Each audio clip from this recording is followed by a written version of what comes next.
നമസ്കാരം. മലയാളി വാർത്തയിലേക്ക് സ്വാഗതം.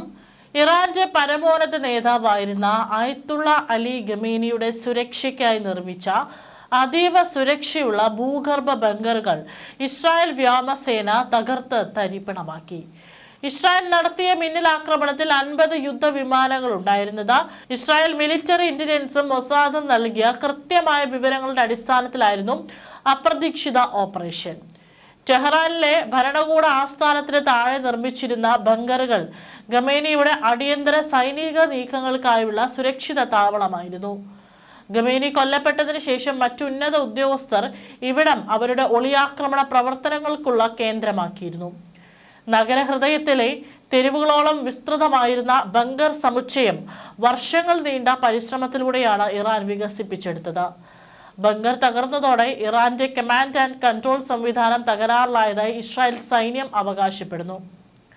ഇസ്രായേൽ നടത്തിയ ആക്രമണത്തിന് തിരിച്ചടിയായി Kuwait, Qatar, Saudi Arabia, Bahrain എന്നിവിടങ്ങളിലെ അമേരിക്കൻ സൈനിക താവളങ്ങൾക്ക് നേരെ ഇറാൻ മിസൈലുകളും ഡ്രോണുകളും തൊടുത്തു വരികയാണ്.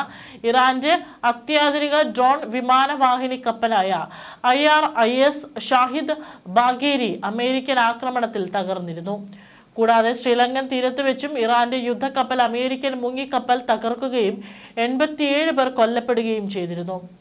ഇറാനിൽ മരണസംഖ്യ 1500ലേക്ക് അടുക്കുമ്പോഴും ഇസ്രായേലിനെ തരിപ്പണമാക്കാൻ ഇറാന്റെ ശക്തമായ മിസൈൽ വർഷം തുടരുകയാണ്. യുദ്ധത്തിൽ നിന്നും പിന്തിരിയുന്നതായി ഇറാൻ ഭരണകൂടം പറയുമ്പോഴും സൈന്യം ചേരിതിരിഞ്ഞ പോരാട്ടം തുടരുകയാണ്. ഇറാനൊപ്പം ലെബനനിലേക്കും തുടർച്ചയായ ആക്രമണം വ്യാപിപ്പിച്ച ഇസ്രായേൽ ഇവിടെ 120 പേരെ കൊലപ്പെടുത്തിയതായും പശ്ചിമേഷ്യയിൽ സംഘർഷം വീണ്ടും രൂക്ഷമാക്കുകയാണ്. ആക്രമണത്തിൽ ഇസ്രായേലിൽ നിരവധി കെട്ടിടങ്ങൾക്ക് തകരാറുണ്ടായതായി ഇസ്രായേലി എമർജൻസി സർവീസ് വ്യക്തമാക്കി.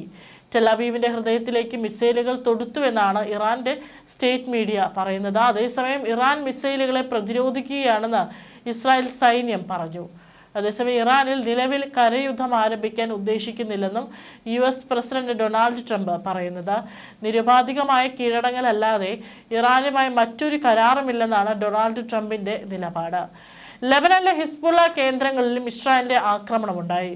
ഗോം നഗരം ആക്രമിക്കുമെന്നും ജനം ഒഴിഞ്ഞു പോകണമെന്നും മുന്നറിയിപ്പ് നൽകിയിട്ടുണ്ട്. ടെലവീവിലും ഇറാൻ ആക്രമണം ശക്തമാക്കി. Saudi Arabia, Qatar, Bahrain, Dubai തുടങ്ങിയ ഗൾഫ് രാജ്യങ്ങളിലെ അമേരിക്കൻ എയർബേസുകളിലും ആക്രമണം നടത്തി.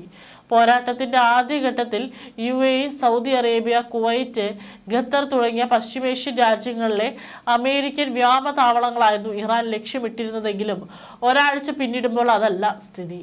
പശ്ചിമേഷ്യൻ രാജ്യങ്ങളല്ലാത്ത തുർക്കിയിലേക്ക് പോലും ഇറാൻ മിസൈൽ തൊടുക്കുകയാണ്. അമേരിക്കയുടെ എയർബേസ് തുർക്കിയിൽ പ്രവർത്തിക്കുന്നുണ്ടെങ്കിലും നിഷ്പക്ഷ നിലപാടായിരുന്നു തുർക്കി തുടർന്ന് വന്നിരുന്നത്.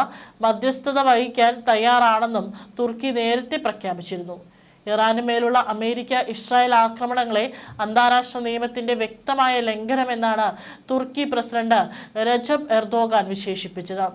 ഇറാൻ ഹോർമുസ് കടലിടുക്ക് അടച്ചിട്ടത് ആഗോള ഊർജ്ജ വിതരണത്തെ പ്രതിസന്ധിയിലേക്ക് എത്തിച്ചിരുന്നു.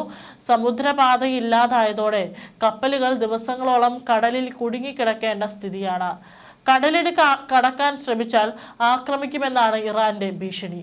ഇറാനിൽ നിന്നുള്ള അസംസ്കൃത എണ്ണയുടെ വലിയ ഇറക്കുമതിക്കാരായ ഏഷ്യൻ രാജ്യങ്ങൾ ഉൾപ്പെടെ ഇതിന്റെ അനന്തരഫലങ്ങൾ അനുഭവിക്കുകയാണ്. ഊർജ്ജ പ്രതിസന്ധി മുതൽ സാമ്പത്തിക ആഘാതങ്ങളിലേക്കാണ് ഇത് കൊണ്ടെത്തിക്കുകയെന്ന് വ്യക്തം. ആഗോള സമ്പദ് വ്യവസ്ഥയിൽ അതിന്റെ സൂചനകൾ ഇതിനകം തന്നെ പ്രതിഫലിച്ചു തുടങ്ങിയിട്ടുണ്ട്.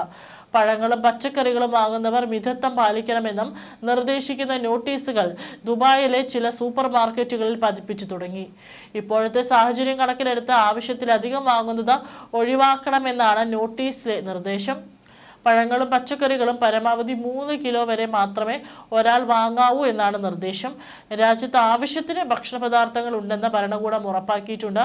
അതിനിടെ വടക്കൻ ഇസ്രായേൽ അതിർത്തിയിൽ 5 കിലോമീറ്റർ പരിധിയിലുള്ള പട്ടണങ്ങളിലെ എല്ലാ താമസക്കാരും ഒഴിയണമെന്ന് ഹിസ്ബുള്ളയും മുന്നറിയിപ്പ് നൽകി.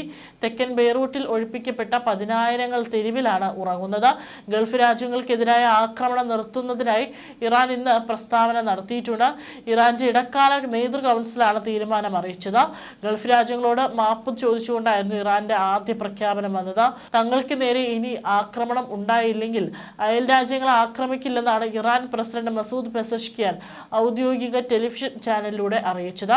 അതേസമയം ഇസ്രായേലും അമേരിക്കയ്ക്കും മുമ്പിൽ ഇറാൻ കീഴടങ്ങില്ലെന്നും പെസഷ്കിയാൻ പറഞ്ഞു. ഇസ്രായേലും US-ഉം സംയുക്തമായി ഇറാനെ ആക്രമിച്ചതിന് പിന്നാലെ ഗൾഫ് രാജ്യങ്ങളിലെ വ്യോമതാവളങ്ങൾ ഇറാൻ ലക്ഷ്യംവെച്ചിരുന്നു. കഴിഞ്ഞ ദിവസങ്ങളിൽ ഗൾഫ് മേഖലകളിൽ വ്യാപക ആക്രമണവും അഴിച്ചുവിട്ടിരുന്നു.